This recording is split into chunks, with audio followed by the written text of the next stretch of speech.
I'm still in the process of moving, so we're still in the green void for this video. I will hopefully have a good backdrop to actually, film stuff in front of by next month or at some point in the future, but we'll see. Today we're looking at the Veiled Vaults of the Onyx Queen by Marzio Musadere. This funnel was recommended to me by Blurty Disposition, a fellow RPG YouTuber who I highly recommend. He makes some really great videos. He's part tabletop RPG reviewer and I would say part video essayist. His latest video, The Pulpy Queerness of Moonlight on Roseville Beach, is a really well done video that goes into some really fascinating and honestly very sad queer history, and the research and presentation is just really great. And I also recommend his Stars Without Number video because he also just agrees with me on how bad the layout is, so I think you should definitely check him out. If you like my stuff, you'll definitely like his stuff. So my quick thoughts on this one are that it's a fairly solid adventure. I don't think it's perfect, but I think it's very good. It was unfortunate when I ran it because I was both extremely exhausted and we had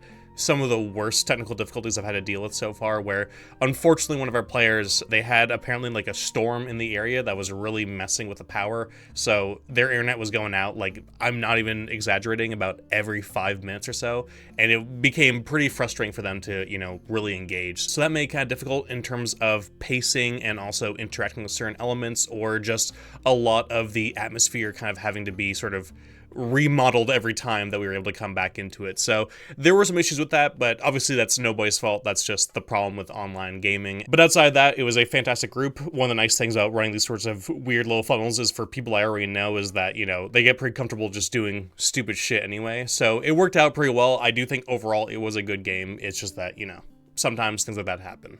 All right, I'm going to start with the negatives first, and I'm not going to go into spoilers just yet. I'll let you know when I do go into spoilers, but I'm going to get the bad stuff out of the way first, then we can get into the positives after that. This is no surprise coming from me, and I'm going to sound like a broken record as usual, but I'm going to mention it every time, I think, for these modules. But I'm not going to spend too much time on it, is the layout. It's the DCC layout that I have issues with. It's the, the problem of having all these big blocks of text. I do think that this one has about the same amount of issues as I usually have with them. I do think that the writing is very solid. I think the overall prose and the descriptions were really nice. I'll get to one later in the spoiler section that I found, very evocative. But I do think with that, there were some darlings that could have been killed. There were a few times where a player asked a question or I was just trying to look for something, and I did have to go through the book a little bit more than I like to. There were a few times where I just, made a call because I was like, I don't want to go through this book again, trying to find some information. So that is the usual problem I have with DCC Adventures at this point. I do think this one is not the worst I've seen, but it is up there in some ways, mostly because there is a lot of indulgent writing that, though good, can be difficult to actually parse through at the table. So I do recommend that if there is really important information that you don't want to forget or you want to know where it is, I would take notes beforehand, just write what page number, even, what paragraph on the page it's at, so you know where to find it if you're at the table. Also, with one of the puzzles, I will get into this in the spoiler section, and this isn't like the worst thing ever because it's not that hard for somebody to figure it out, but there is a mistake between the puzzle answers and what's on the actual handout. I'm assuming that's just a mistake from, earlier drafts of creating that puzzle or creating the adventure. So it's not, the worst thing ever, and you'll figure it out pretty quickly. That is one thing you should probably get right, is making sure that the puzzle answer and the handouts line up. Again, this one is one of those ones where it really won't matter unless you're somebody who's really not paying attention, and that will confuse you. But I think it is worth just pointing out just for, I guess, I don't know, RPG posterity or something. I would have liked a little bit more enemy variety. I think the enemies that are here, there are some fun ones. I don't think that it's like boring. I think there's some really creative, different mixes of monsters and certain enemies, but it did feel like there could have been a little bit more. It's weird because when I first looked at the map of this game and looked at the rooms, I thought this was going to be a way longer funnel, but it's not really. It actually flowed really well. It flowed really fast, and I think with that, I think there was a good balance of monsters to puzzles to traps and all that sort of stuff, but I think I would have just liked to see a few more different, creatures. But I'm also mentioning that because I think this funnel wasn't as deadly as I thought it was going to be. Now, that is something that always happens with people, where you can have one game where everybody dies, just the roll of the dice, the dumb decisions, whatever it might be, and they all just get completely offed. And then there's other times where they all survive, and like that can happen. I overall did not have that many deaths. We only went in with 3 players and 12 characters, and I believe we only had about 3 or 4 deaths. I believe 3. And a lot of that was bad rolls on my side, and the players were being very smart most of the time, you know, so it was a lot of smart thing on their part. But I do think that if there was maybe some more enemy variety there, or maybe some more enemies to throw at the party, that would have been a little bit better. Because the opening encounter, and I'm not going to say too much about it right now, the opening encounter is very, very much not nearly as dangerous as I think it should be. I'll get to that later when we get into more details, but there's a few things where I was like, I think this could have been a little bit more brutal, but that also could have just been depending on what rooms they went through and that sort of stuff. I'd be very interested to hear what other people say about this, because I'd be interested to hear if a lot of people had, you know, lots of deaths, if they TPK'd, if there was, you know, just a lot of brutal moments that no way really could even make it through. So that's always a hard thing with funnels, and I mean, that's why I don't really want to throw this fully in the criticism realm. This is really one of those things that's so left up to chance that, like, in some ways, this could have just been bad luck on my part. Not that I'm looking to outright murder the characters nonstop with no choices or anything, because that's not fun in a funnel either, where it's just like nonstop brutality with no real way to stop it. I'm just wondering if it could have been a little bit more brutal. Now, I did calibrate a little bit on the fly. I added a little bit of hit points here. I gave a few extra attacks to some of the creatures here and there. And even with that, there was still a level of, oh man, like my players are absolutely trouncing, or my rolls are so terrible. So I'd be really interested to hear what people say, because even with those changes, there was still a level of just wiping my encounters in this game. With that, we are going to get into spoilers now, so I will let you know that if you don't want spoilers, this is the good time to leave. To give you the quick review, I do recommend the funnel. I do think it has issues, and I'm going to get into them a little bit more here, where I'm still going over the positives, but I will go more in-depth on some of the negatives here and there. But overall, I do recommend it. I think it's a solid funnel. I think there's a lot of fun stuff with it. It's very classic. I think you can put it into a lot of different games. So I also do think this would work as a con game or as just a one-shot. I do think that, like, when I was looking at it, looking at all the rooms, looking at all the maps, I was like, oh man, this is huge. This is too big. I'm not a huge fan of really large funnels. I think funnels should only be in a one-shot for the most part, in my opinion. But yeah, no, absolutely easy to run this. I think we ran this in 3 hours or so, or maybe 3.5. So we had time to spare if we needed more time to do that stuff. And they saw most of the dungeon. So I think overall, the pacing with it, even with all the technical difficulties that we had, we were still able to do this in a good amount of time. So I do think it's also good for that. So anyway, we're going to get into spoilers now. So if you don't want spoilers, get out of here. Alright, so the story is pretty simple and classic. You know, you have this old evil monarch who wants to live forever, and they're going to sacrifice the players and other peasants to achieve that goal. You know, it's one of those things where it's what you want for a funnel, which is not an overly complex while still somewhat interesting, at least in execution. And I think this funnel does it very well. Because even though that the storyline itself is pretty classic, I do think the dungeon itself is actually very fun to go through, and I think the puzzles are the big highlight of this dungeon. So basically, the players are drugged and kidnapped and brought to this underground mausoleum. The drug that they imbibed is this like black lotus that was supposed to kill them. They will wake up in like this room full of bodies of people who did not survive this drug, but all the player characters have survived, obviously. Now, a lot of them will be missing their weapons, which does make this opening encounter somewhat interesting, that they have to be a little bit more creative. Basically, the rule is that if it fits like on their belt, they should keep it. So I left daggers. I even left hand axes. I was trying to be as nice as possible, but like they don't have their animals. They don't have, you know, giant bundles of wood. One player even let them have their chain, where they might have had the chain like wrapped around like their body underneath their clothes. I want to make sure they had some stuff to make it at least somewhat creative and not just be, you know, everybody just doing fisticuffs in the dark here. So it's some fun items like that, you know, but anything too big, you know, like a spear or whatever, they can't have that because that's obviously been taken off of them and, you know, dropped somewhere else in the dungeon. And so basically they wake up and there's these weird ghoul creatures in robes and these silver masks who are just carting out some of the dead. They'll probably see the players wake up, or the players might, you know, just attack them themselves. Whatever happens, they're probably gonna end up fighting these guys in this first room. And this will be sort of like the opening fight to maybe try and shave off a few of the characters. But like I mentioned earlier in the non-spoiler section, it is like, I believe, 3 or 4 guys versus 12 to 16 level zeros.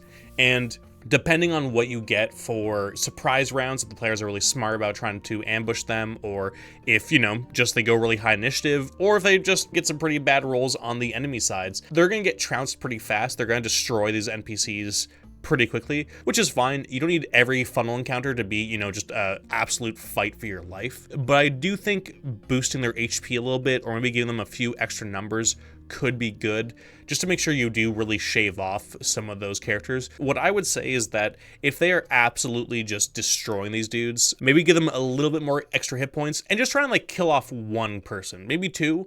But I think if you kill off 1 or 2 people, I think that's a pretty good opening to this adventure. I did not do that personally. I just let them all die. I tend to try and play things by the book when I'm trying to review them. I do change things here and there if I'm trying to make sure that, you know, this is still a fun experience. But the reason why I say that is that there's not that many combat encounters in this adventure. There's a few, but a lot of them are actually like pretty optional in the sense that like they might come across them like you would in a dungeon, but there's a very high chance you'll miss them. Like for me, my character's probably missed, I think, 2 or 3 of the combat encounters. One of them was their actual smart thinking, but the others were just, they just didn't go that way, so they ended up not dealing with those encounters. So that's why I'm thinking, like, at the opening, if you can really show the brutality of this, I think that's a very good way to start off a funnel, in my own opinion. I think just trying to shave off just 1 character or 2 characters is just a good start. And mostly because if the players make it through without anybody actually dying, I do think part of the fun of that funnel, part of what you've promised them is like, this is gonna be brutal and just absolutely obliterating. And I think if you don't really totally get in on that promise without, you know, you don't want to bend the scales too much. You don't want to just become just a huge dick who's, no matter what the choices they make, they're going to end up having dead people. I'm more just saying that you just want to calibrate as it goes on. So if you don't change anything about that first encounter, maybe the second encounter, see how things go, and just try and make sure that, you know, sometimes you have to make changes on the fly to make sure that the players are having a good time or a good challenge, because also the tension can go away if they're like, wow, none of these encounters are hard at all. Like, I'm honestly just not that engaged anymore because honestly, it doesn't really feel like anything can touch us. We're a bunch of peasants and these dudes can't even hit us. All right, I'm not that worried. Editing Bay Wasabi here. I realized while recording this, I forgot to actually explain the prose part that I enjoyed so much that I promised earlier. So I thought while we're talking about creatures, I'd just throw in a really nice little part here that I found was really well written. It's about this tomb moss that's on the main floor. My players didn't actually meet it, but I just really love this description about it. Even if it is adding to more word counts in the funnel itself, I just found it very evocative. The tomb moss is an abyssal plant that grows in places never beheld by the sun. It thrives in areas of heartache and suffering. It requires no water to survive, as its roots are firmly anchored in the underworld where they are nourished by the dreams of the dead. So basically, they make their way out of that, and they make their way through this mausoleum, and they'll find through different clues throughout in these crypts and other parts of the dungeon that this Queen Yoros, who is like the ruler of the kingdom that they're in, or, you know, the realm that they're in, is actually made some sort of weird dark pact with some god, and she's actually 350 years old, not the 95 years that they have been led to believe. And kudos to my players, because where they were kidnapped was like the banquet for the queen. There's this whole celebration, this like jubilee. And so a lot of them played it as like, we need to go save the queen. Obviously, if we've been taken, she's been taken. We need to like, we're gonna become like heroes of the realm if we can save her.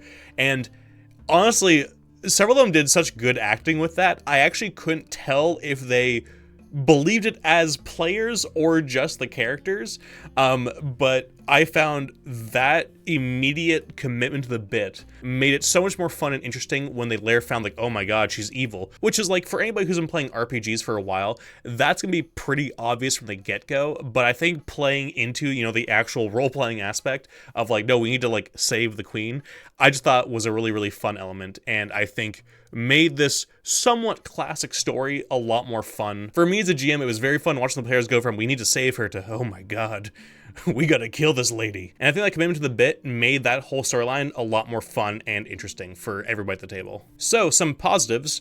Despite the lack of variety in enemies, in my opinion, and I think I'm being overly harsh to that statement anyway, now that I'm thinking about it, like, I'm not gonna walk that back, but I do think, like, it's not like it's only one enemy that's there, it's just that there's a few very similar enemies that are kind of throughout the dungeon that I don't find that interesting to begin with, so that's why I'm kind of just talking about that. But despite that, I will say the actual encounters as in all of them, you know, the puzzles, the traps, everything, I think there's really great variety in that. I think that's where it really makes up for the lack of enemy variety. One other aspect I really like is the verticality of this dungeon, because they start on the main level, which is like sort of like the middle one, and then there's a top level and a bottom level. The bottom level is where the, you know, end boss is, and they could straight up just go right to it. There's both stairs and elevators that lead up and down, so you have a few different ways of actually getting around the dungeon. So I think it's actually pretty well done design in terms of giving multiple options to get around. So if they do want to split the party up by going through like the elevator shaft, while some people go through the stairs, or they have one way blocked off and then they only have another way to go, I think those aspects make the traversal of the dungeon pretty well done. Now, they can probably just go to the final encounter, but there's a very good chance they won't, because there is this sentient shield on the top floor that will speak to any level characters and lead them upstairs to basically break the shield out so that they can wield it and fight off both the monsters and, you know, the Queen Yaros and all that sort of stuff, where they can provide some level of, you know, background and give them some exposition on what's happening with Queen Yaros, as well as just being a really cool magic item for a potential future cleric. Now, in my opinion, I think the real star of the show when it comes to this adventure are the different mausoleum/crypts that are in the sort of upper levels, the northern parts of this dungeon, both on the second floor and the floor the players start on.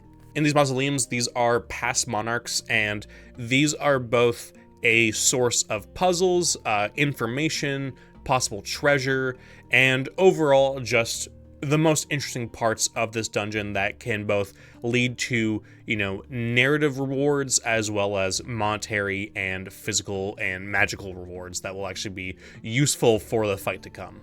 And I'm going to go on a tangent here, and this has absolutely nothing to do with this adventure, if I'm being fully honest, and I'm going to lose some people here, but it's just something that crossed my mind while I was running this game. So one of the monarchs is like this beloved queen for being all pure and shit, you know, from 900 years ago, known as the Virgin Queen, and she was murdered by some, like, you know, incel noble that she spurned. And I'm just wondering why still in fantasy, all the, like, pure and virtuous and great women that would have been amazing queens are all, like, virgins or, like, virgin-coded. I don't know about you, but I really don't feel like having this sexually repressed nerd writing our political policy is the best step for any kingdom. I feel like that is going to be the most turbulent, violent times you're ever going to see. I'm going to say it right now, if I ever actually write an adventure where I have some sort of virtuous queen, she's going to be slutty as hell, she's going to be killing demons, it's going to be a super liberated and awesome kingdom to live in. I don't know, I probably lost some people there with that one, but it's just something that I find very funny that that's a trope that is still so common in all kinds of fantasy that I see all the time still, that I just feel is very funny, because it just feels like a really bad idea. Anyway, with that tangent out of the way, the Monarch Tomb Houses are just a really awesome part of the dungeon. The main puzzle my characters came across was the one in Area 115, and it consists of 2 handouts, and it's honestly one of my favorite puzzles I have come across, period. Not just in DCC adventures, but in a lot of different adventures. Just from across the OSR to 5e to whatever, I just think this one does exactly what I want from a puzzle. I think RPGs should have easier puzzles and visuals that aren't like complete insanity. One player figured out this puzzle like right away, and I think the other 2 players were not far behind figuring it out as well. Both of them were English as a second language, so it didn't immediately click the pattern of, you know, the amount of characters and letters and all that sort of stuff, but I think they were probably just a minute away from also being like, oh, I see what's going on here, okay, cool. And overall, I think that's the best way for puzzles to be. I think that to maybe a few minutes of thinking about it or looking through it, I genuinely do not think that anybody, except for some real fucking hardcore freaks, find being stuck on a puzzle for a long ass time is that fun. I do think there's fun with discussion. I do think that, you know, a lot of it can be the fun of just debating what to do next, but I think that's honestly not even really the puzzle. I think that is a sort of broader roleplay kind of encounter where you're now just debating with each other what to do next. I think that stuff can be really fun, but I think those good ones are still falling on the idea of simplicity, where it's like, okay, we have an idea of what the answer is, but we have 2 choices. What do we want to go for? What I'm talking about are the puzzles where the players are literally going like, I fucking, I don't know. This, I guess? Okay, no. This, and then by the time you actually get to the answer, like, oh, is it this? And then you're like, yeah, that's it. That's the one. It's a lot of them will be like, okay, that was... I'm not satisfied with that. I'm not happy with how this went. I feel like I had to go through every aspect first before I even got to this answer, and this was very convoluted, very stupid, which is why a lot of people have puzzles which are usually not like the one here, which I do like, but are more about coming up with a good solution, doing a good roll, and less there's only one right answer. There's usually multiple answers, or it's really just looking for one good answer, and then, you know, doing a good roll or something like that to pass through it. But what's so great about this one being figured out so fast by the players is that you just feel good about that. The players feel good. They feel like, ah, yes, I'm smart. Sure, you know, it's not like the hardest puzzle in the world, but I think those kinds of puzzles work better in video games. They work better in other mediums where there's a lot more tactile stuff that's already there. I think when you're playing as a character who's trying to figure something out, I think having a really, really hard puzzle is not ever going to be as satisfying as you think it is when you think it up as a GM and you try and put it on the players. On top of this, there were also 2 handouts, and I think handouts are very important for visual puzzles like this.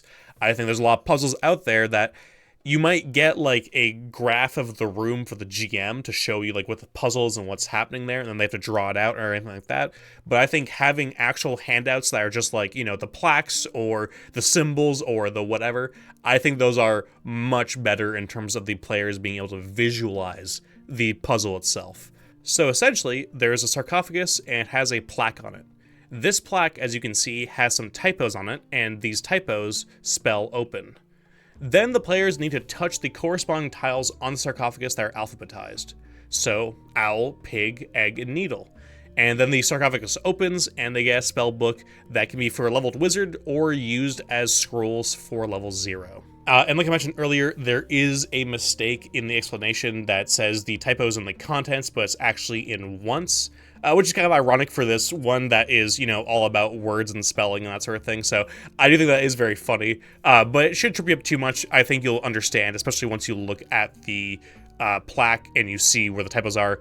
It's the same thing, it's just that, like, it's just a different word. So I think that is totally fine. I just think it is something that's worth mentioning and pointing out. The reason why I love this puzzle so much is that it reminds me of video game puzzles, but not in the way I mentioned earlier where you have them be overcomplicated or use the game mechanics or something like that, but are just like, you know, a Resident Evil or a Signalis kind of puzzle where it's just matching a pattern or figuring out like a little code. And I think that's just really fun and very simple. And to add to that sort of video game feel in the game, when the player was touching the different tiles on the sarcophagus, I actually had them light up when they hit the right ones, which they got right away, so they all just sort of lit up and then the sarcophagus opened. But I wanted to really add that because I feel like in video games you usually see that where like you get like the right colors and then like you hit the wrong one and then like they all go out. Now if the players touch the wrong tile, it summons whatever is on that tile. So you can have a gorilla show up, you can have, you know, centipedes show up, you can have all these different things. There's a whole table for what gets summoned if they hit the wrong ones. And I think that is absolutely brilliant. I think that's so much more fun than just like, you know, gas shooting out the walls or electricity zapping them from the sarcophagus, something like that. I think that was such a brilliant thought and is very cool. Unfortunately, I really want my players to hit the gorilla button, but unfortunately, it was not to be. But yeah, just all around a really well-designed puzzle because it isn't hard for the GM to set up or explain.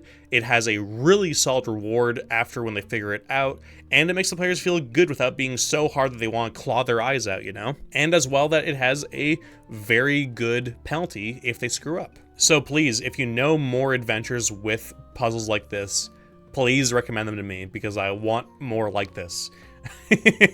Everybody already knows my hatred for really bad door puzzles like the opening of Portal Under the Stars, and I don't want to see any of those anymore. I want to see stuff like this.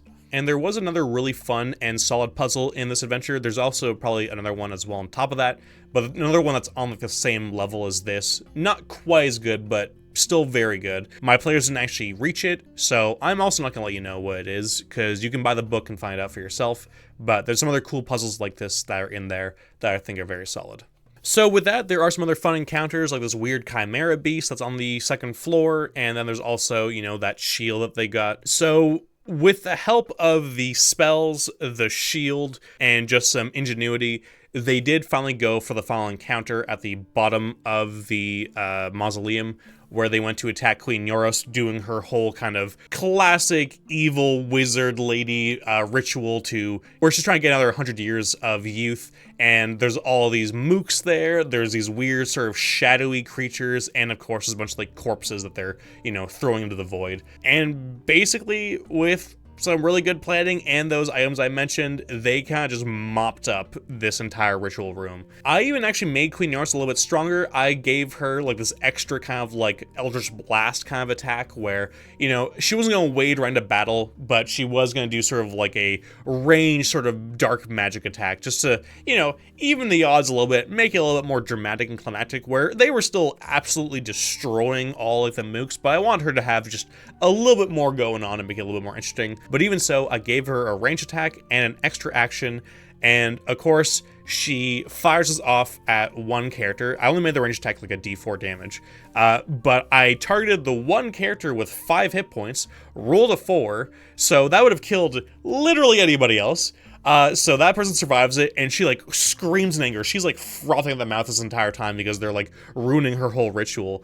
And then so she fires off the other blast for her action, and then crit fails and like blows her fingers off. So now she's just screaming and bleeding and just sort of like kind of hobbling around, and it's just a really brutal ending as they sort of just put her down and send her back to hell with this weird, dark, evil god who's like made a pact that if she dies, then she goes back to hell with him. And that is the end of the adventure. But I just want to highlight a few of the characters that I just think they were, fairly fun and made this adventure very interesting. It's always the players with really creative characters and, fun, stupid little bits that make funnels what they are more than anything else. The first was the unfortunate player with the internet issues who had this dwarf like a lucky hammer that, because they were so low on different weapons, he decided that he had like another weapon and he gave the hammer to an elf. But like the entire time, this dwarf would not let this elf out of his sight. Like he would go everywhere. Even if they're going to dangerous places, he was like neurotic as hell and just following this guy everywhere. It would not leave him be whatsoever. One of the other characters was Brian Cranston, Brian with an M, not an N, who is the one who got the spell scrolls and the sentient lawful shield. So they're like this weird mage, cleric kind of creature that was just decking people and firing off spells. So it was very fun with that, but it was just such a crazy build for level 0. However, I think my favorite was the weird arc of one of my players who had a widow and her son, and like all throughout there was some real strange like psychosexual undertones, and honestly just tones at certain points, it felt like, of just these two having like this Bates Motel vibe going on that was both very funny and very disturbing. It probably also didn't help that the son, who was like this pathetic little guy, was getting a taste for blood because he was one of the ones who was able to get a spear, like one of the only real weapons they had throughout the entire adventure. And he got the killing blow on so many different characters, including Queen Yoros, that like there was like this like weird dark awakening in him. So that fun little arc over 3 hours was really fun to watch. The player was doing it so straight too, so it was just really sending me the entire time. It was very, very funny to watch that dynamic, and I thought that was really fun. So the three of them, despite the internet issues and despite, some of the problems we had, I think really made this game super, super fun.